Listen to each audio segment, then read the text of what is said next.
Welcome and ting and ting and ting. And we going back to Ireland, you all. And this one is called Flann Sinna, High King of Ireland, 879 to 916. So we're gonna go check out this person here and see what kind of a king he was. Learn a little bit about that part of Irish history. Let's YouTube and sit simmer and check this guy out. Before we start this episode, I'd like to just give a quick shout out to my friend Noah from the History of Vikings podcast, who has just released his first book, a study guide to the Poetic Edda. If you're interested in Norse mythology, you can find the link below. I highly recommend you go and check it out.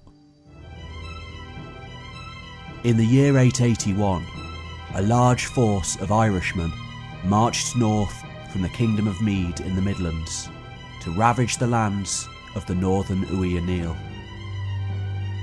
The leader of the force was a distant kinsman of that illustrious family, hailing from a cadet branch known as the Southern Uí Néill that had held sway in Mead for centuries, waging occasional wars against their northern brethren for control of the various underkings and chieftains that bordered their lands. He also just happened to be the latest High King of Ireland, a symbolic position of power which had rotated between kings of the southern and northern Uí Néill for generations. His name was Flann Sinna, and not only did he have his own household warriors and countrymen with him during that campaign, but he also travelled with a secret weapon, an all too familiar sight upon the Emerald Isle of late.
Now it's kind of like the same thing that happened in Africa, where whenever the colonizers came, certain African tribes thought it was advantageous to side with the invaders because of the enemies that they have, the enemies that they've known for so long. The newcomers aren't their enemies. They don't see them as that. They don't really know them. They could form they know what they want, so they could form an alliance with them to get what they want, so that in turn the native tribes can get what they want. You see the same thing happen here with the Native Americans. They aligned themselves with certain sides of the colonists that came over. You know, one tribe who already hated another tribe from years before those people came, they got together and with the invading forces or the colonizing forces to fight against their enemy. And you could just go through history and see that happening. So what I'm learning, we blame everybody for everything that happens. You know, it's his fault, it's his fault, it's his fault. When in actuality, some of us did play a part in creating the situation that is because we could get along with our brethren who is native from that area. And that's you know what I mean?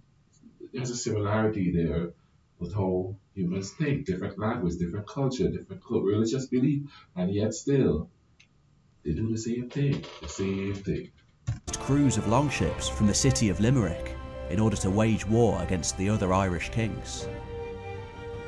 During Flann Sinna's lifetime in the late 9th century, Vikings had already been active in Ireland for close to a century, and a permanent fixture within the maelstrom of warring factions for 40 years or more. Alliances between the newcomers and native Irish kings were not uncommon, and had happened as early as 850, when Cnaid mac Coinnig, a sub-king of the southern Uí Néill, had abandoned his liege lords to ally himself to a group of Scandinavians. Together they ravaged the Midlands.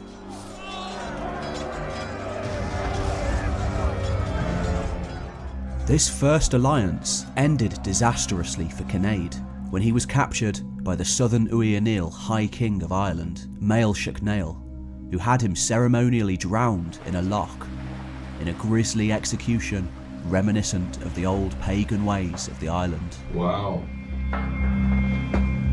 Crazy. He was paganized.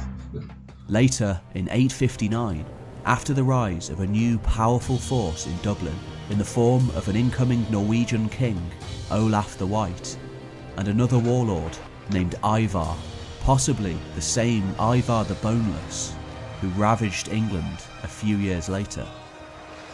Another rebellious king, this time Cerbal mac Dunlain of Osry, previously an obscure petty kingdom subject to the southern Uí Néill, rose up with the Dublin Norse to ravage the lands of Máele Sechnaill in several raiding missions.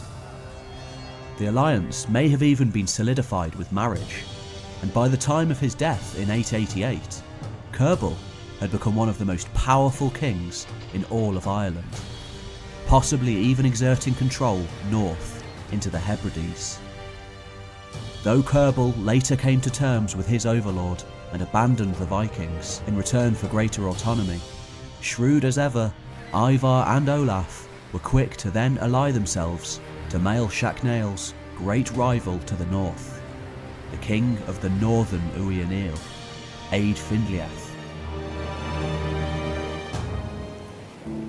Again, the alliance seems to have been solidified with a marriage, with Olaf apparently marrying one of Ead's daughters, before the new allies devastated Meath in 861 and 862.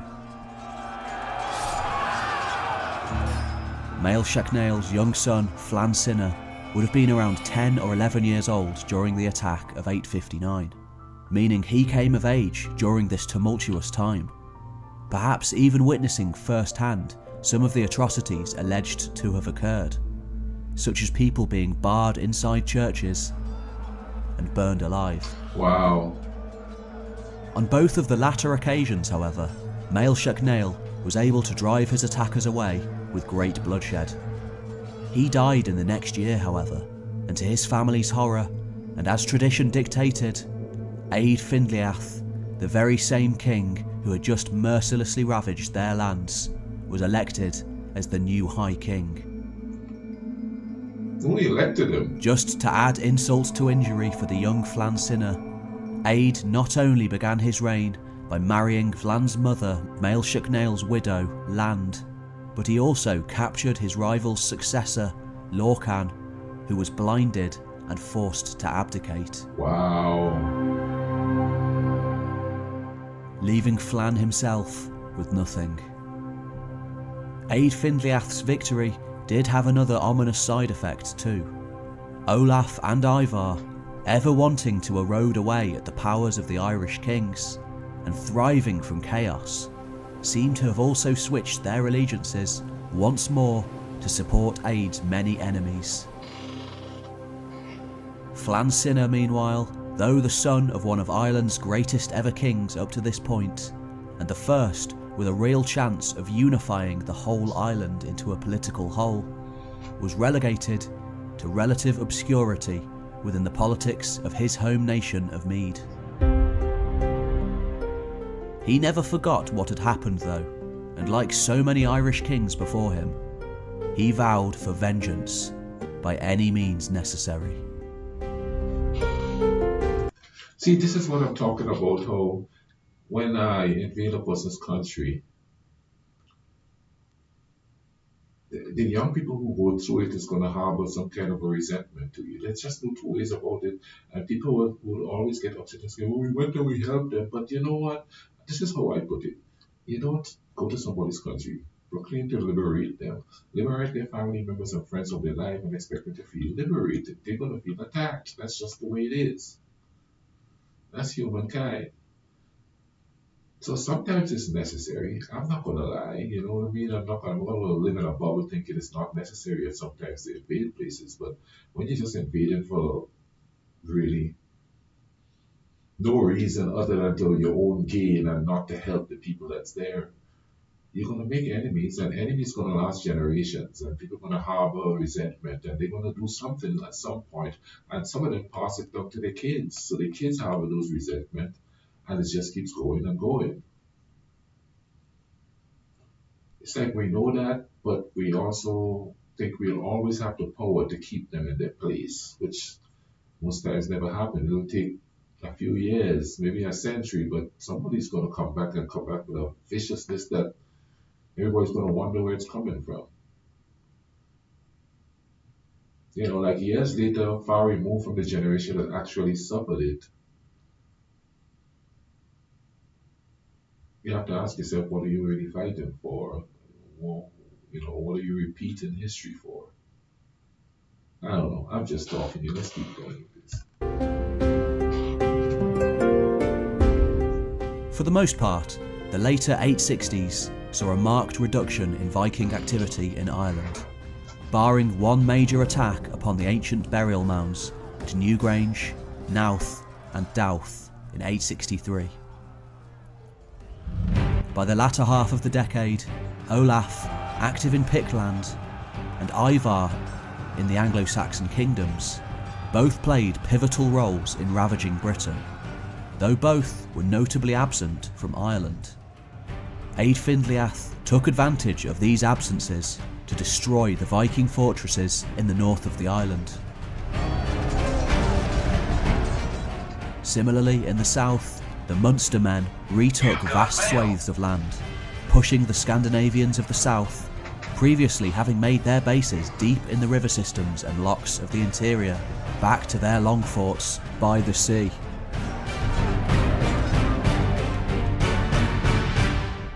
Thus leaving the Midlands and the hinterlands mostly free from large-scale Viking settlement. Olaf seems to have left Ireland for good sometime in the 870s, or at least disappears from the record. Similarly, the Irish chronicles record Ivar's death in around 873. With their disappearance, the leadership of Dublin descended back into chaos as rival factions vied for power. Now that the great unifiers had died, no single all-powerful ruler would emerge amongst the Dublin Norse for decades to come, ushering in a period of relative inactivity, often called the 40 Years' Rest, until they finally returned in force in 914.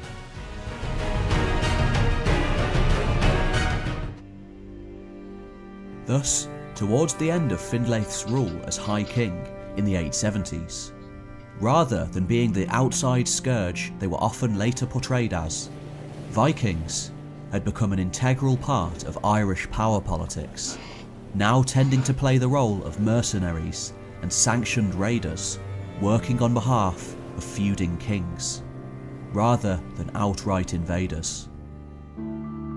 The vast majority of people alive by this point had never known a time without the ever-present threat of Viking attack. Rather than being seen as outsiders, they were now just as likely to be potential allies. Finally, in 879, Eadfindleath died, and as tradition dictated, it was now a king of the southern Uí Néill's time to shine. The Great Council at the Hill of Tara, the seat of the ancient Irish kings, was called, and Flann Sinna, son of Máele Sechnaill and the King of Meath since 877, was elected as the new High King of Ireland. Wow, okay, let's see what he does now. Far from even being the rightful king of the southern Uí Néill, however, let alone the High King, the Annals of Ulster report that Flann probably usurped his position from his second cousin, Doncad, the reigning King of Meath at the time, and head of the southern Uí Néill. This usurpation may have actually been supported in part by Flann's stepfather Aed, who was now also his father-in-law after Flann married Aed's daughter Eithne. If the northern Uí Néill had hoped that Flann Sinna might be a pawn in their own schemes, they were sorely mistaken. Even though he wasn't universally accepted by his own kinsmen, his reign as High King began with the customary demand for hostages from the kings of Leinster, and the various other kings often subject to the southern Uí Néill. Wow. Just over a year after Aed's death, Flann set in motion the plan he may have had in mind since he was a boy. Oh, you see? Along with a vast army of Irishmen, he returned the favour to the northern Uí Néill by marching north. See, years later, he got that power, and he didn't forget. He's marching on in, boy. You see this craziness? Along with a vast host of Vikings to lay waste to the north.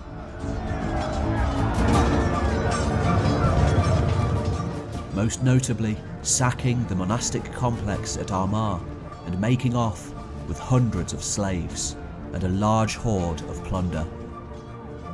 From then onwards, Flann Sinna's reign would be one characterised by consistent bids to unify all of Ireland under his iron grip, more often than not using Vikings to assist in his goals. Likely marrying at least one of his sisters and possibly several daughters to various Norse and Norse Gael leaders. Isn't that crazy how women was used as a battering chip to get to places, to solidify territories, sometimes to end wars, sometimes to start wars? It's like women was a commodity in those times, you know what I mean? And I guess, I'm looking at it from my modern perspective. Back then, it probably was like, hey, this is what happens, big deal, Once you get born into the royal family as a female, just about anything could happen to you, you know what I mean? We could marry you off to some king that eats flesh or something like that, just so he doesn't eat the rest of the people, It's just odd how that worked. And, but still the wars continue because a lot of the times it doesn't work. It brings some type of peace from what I've read in history about when marriages like that happen. But that doesn't save everybody from the wrath of whoever is in power, you know what I'm saying? By the mid-880s, after securing the loyalty of Leinster and various Viking rulers, Flann Sinna proceeded to launch attack after attack upon the kingdoms of Munster, Ulster and Connacht. Pure vengeance going on.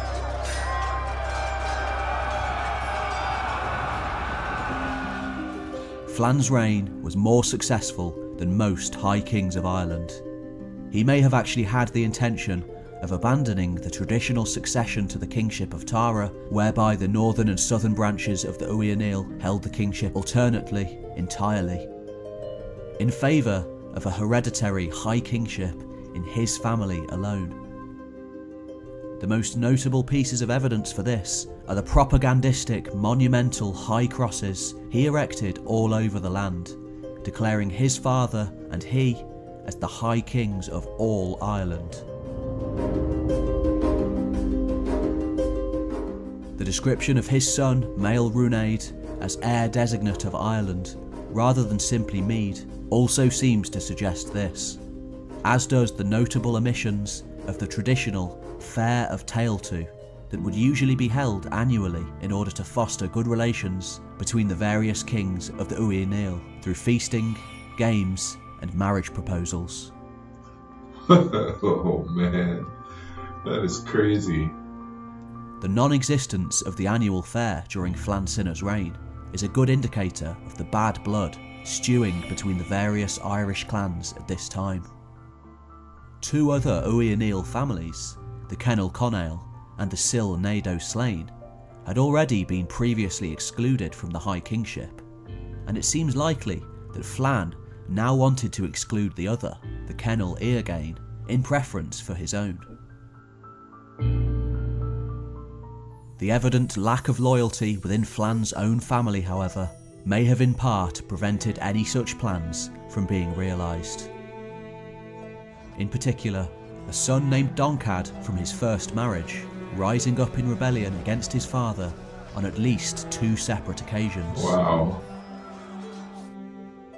These tensions may have been in part as a result of Flann marrying on 3 separate occasions, thus creating 3 rival factions for power, though he was undoubtedly attempting to forge powerful foreign allies in doing so, most notably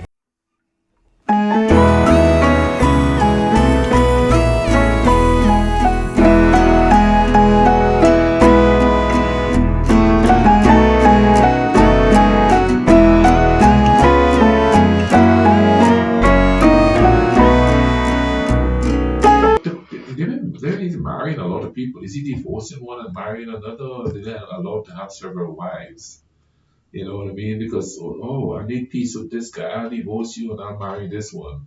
Oh, wait a minute now. There's something else going on back there. I'll divorce this one and marry this one. Or are they allowed to have several wives? You know, that's the question I'm asking. sons. Flann's reign wasn't entirely free from Viking attack either, with a notable defeat at the Battle of Pilgrim in 887 being recorded, along with attacks by Aed's son Domhnall. Though these defeats were soon overshadowed by dissent amongst rival factions in Dublin. A civil war amongst the colonists, which would ultimately keep any Viking threat at a minimum for another 3 decades to come. By the 890s, events in England may have also had an impact upon the political situation in Ireland. The rise of Wessex under Alfred the Great led, according to the Annals of Ulster, to great dissension amongst the foreigners and a civil war amongst the Dublin Norse, which ultimately culminated in one of the most notable points in Flann's reign: the fall of Viking Dublin. In 902, 2 of Flann's sub-kings, his son-in-law Kerbal of Leinster and the men of Brega led by Máele Sechnaill, succeeded in besieging Dublin and driving the Norse out, leading to a 15-year exodus for the men of Dublin, which saw widespread colonisation along the western coast of Britain, but also destroyed Scandinavian power in Ireland for decades to come.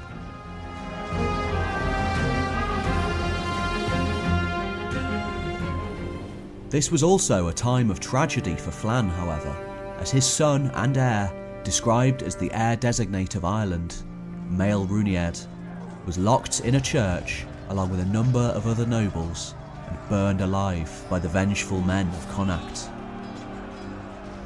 Despite his seemingly unassailable position as the most powerful king in Ireland, a role he had held for more than 2 decades, the rest of Flann's reign would be characterised by wars with his own sons, and of course the uncertainty of who would succeed him as High King.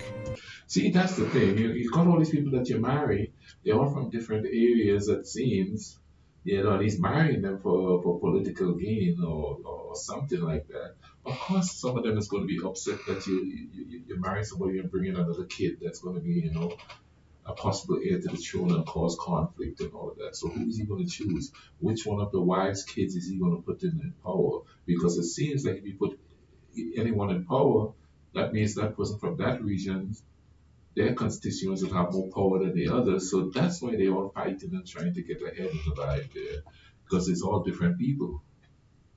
Different clans, different tribes maybe, different houses.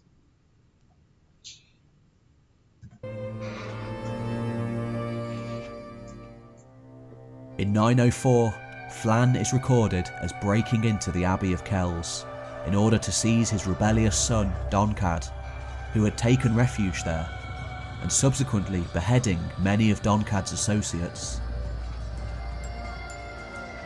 With 905 came new expeditions against Ossory to ensure its continued loyalty now that it had a new king, and with 906 came attacks into Munster, where much of the land was ravaged.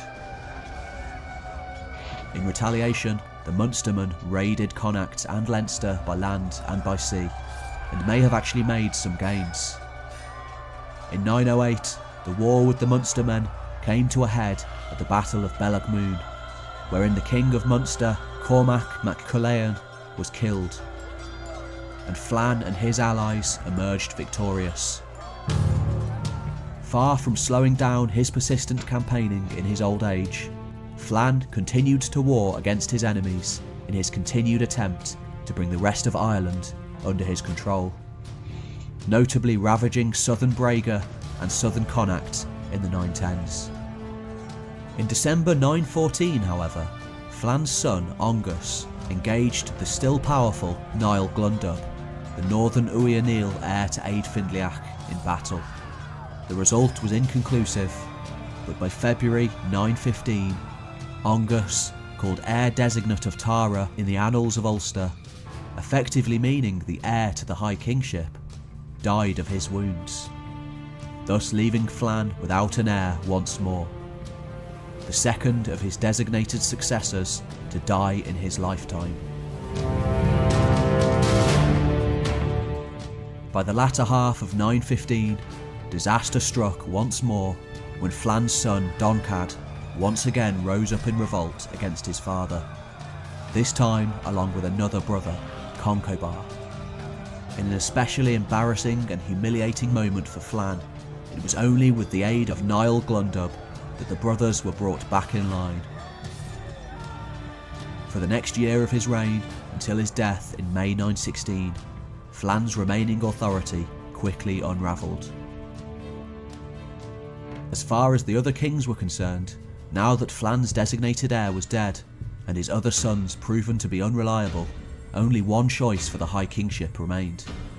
Despite all of the effort Flann had put into monopolising the succession within his own family, thus coming close to instituting a national kingship in Ireland, comparable to that created by his contemporaries Alfred the Great and Edward the Elder in England, it was obvious that the High Kingship would go to the most capable man for the job, who had already been campaigning vigorously in Ulster and Connacht from 913 to 915. Niall Glundubh.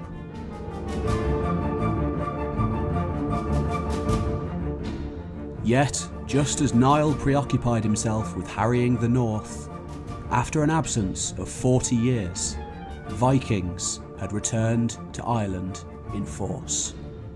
Specifically, two brothers, claiming to be the descendants of Ivar the Boneless, had snuck back into Waterford in around 914, and were now holed up there, plotting their next move.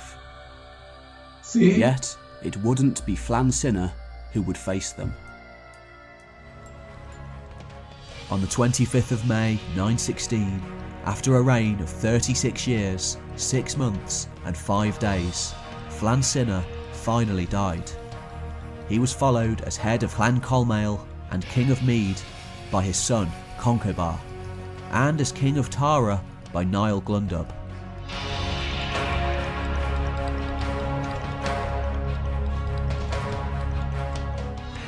Yet, just as soon as Niall had assumed the title of High King, disaster struck. An army under Sitric the Norseman launched a lightning strike across Leinster to seize Dublin, in one move refounding the most heavyweight of all Viking kingdoms in Irish history. For a time, the two Uí Néill kings, Conchobar in the south and Niall Glundubh in the north, set aside their differences, rallying together for a common cause along with a host of other kings. In 919, they marched south to war. Yet, Sitric marched too, and by the end of that day, all 9 Irish kings were dead. It was one of the worst disasters in medieval Irish history, leading to the Uí Néill dynasty, the sons of Ivar becoming an apex power in the Irish Sea. All those dead kings, In tragedy, however, there will always be those who see opportunity, and one of those was Flann Sinna's perpetually rebellious son, Doncad. He was able to seize the throne of Mead and the High Kingship, finally outplaying his father and his rivals to hold the position until 944.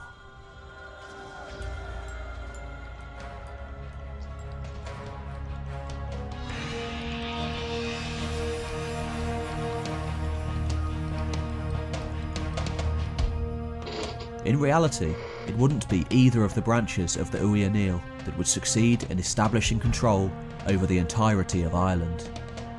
It would be an outsider, a ruler who would break the position of High King entirely close to a century later.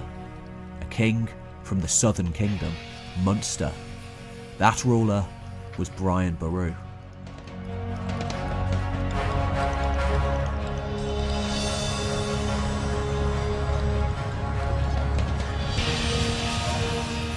If you enjoyed this video and would like to see... Oh, I really enjoyed that video, man. I'll leave a link to it in the description and stuff so you can go check it out yourself and all of that. But it's crazy how these people had to fight against invading forces, plus family members, plus getting married here and there in order to bring some kind of a unification to things. And then the offsprings of those marriages are rebelling against him. Man, what a life to live. He had to be watching his back all the bloody time. What a life. Came real close to being complete High King though. And he was trying to set up like a dynasty there, but it didn't work. I really enjoyed this. Hope you guys enjoyed this too. And I'll leave other links here somewhere on the screen here to videos that I've reacted to about Ireland. Go check them out, see what they're all about. In the meantime, y'all take care of each other, alright? Cool runnings.